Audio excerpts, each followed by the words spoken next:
Électrochoc, le podcast des électrons libres.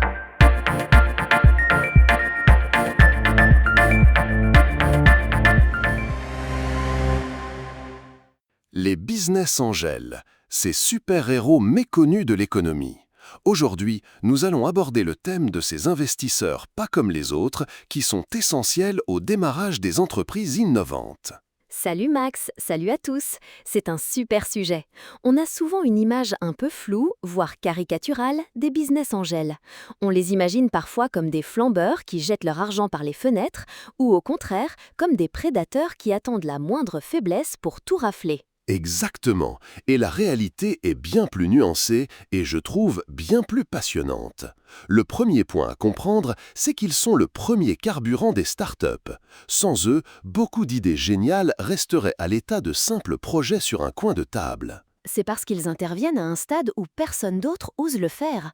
Une start-up à ses débuts, c'est souvent juste une idée, une équipe, mais pas de bilan, pas de garantie. Une banque traditionnelle, par exemple, ne peut tout simplement pas prêter d'argent dans ces conditions. C'est ça la grande différence. Une banque prête l'argent de ses clients. Elle ne peut pas se permettre ce niveau de risque. Le business angel, lui, investit son propre argent. Et il le fait en sachant pertinemment qu'il y a une probabilité très élevée de tout perdre. Les chiffres sont assez parlants d'ailleurs. On estime que 90% des startups échouent.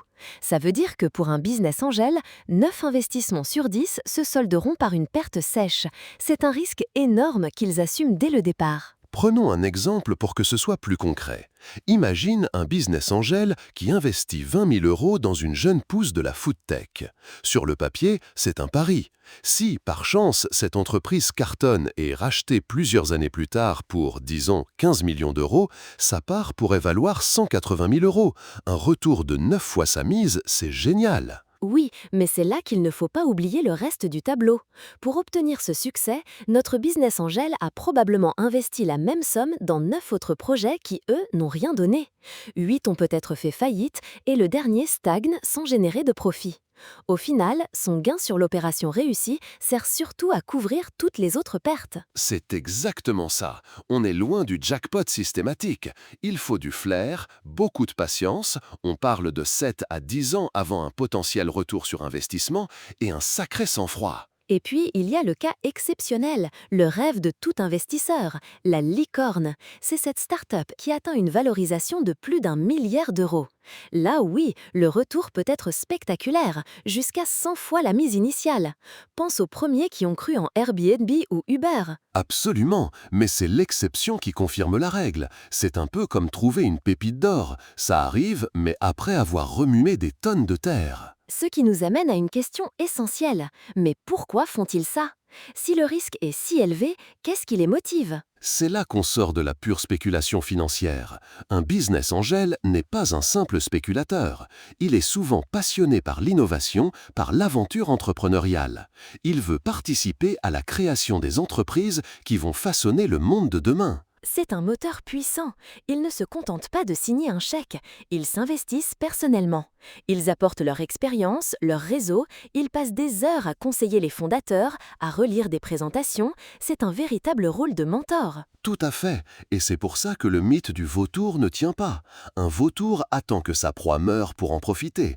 Le business angel, c'est tout l'inverse. Il met l'entreprise sous perfusion pour qu'elle vive, grandisse et s'épanouisse. Son succès est directement lié au succès de la start-up. C'est une relation symbiotique. D'ailleurs, ils ne spolient pas les fondateurs non plus. Ils achètent une part de l'entreprise à un prix qui reflète le risque immense qu'ils prennent au tout début. C'est un partenariat, pas un pillage. Et ce qui est fascinant, c'est que c'est un cycle vertueux. Quand un business angel réalise un gain sur un projet, il ne s'arrête pas là.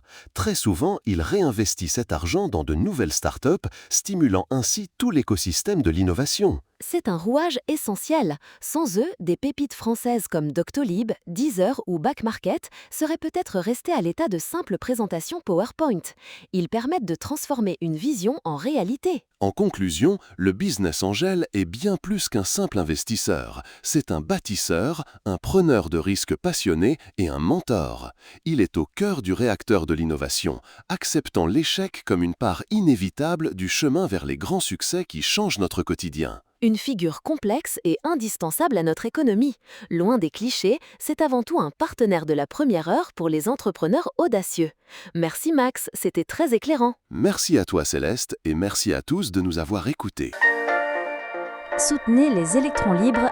Abonnez-vous sur lel.media.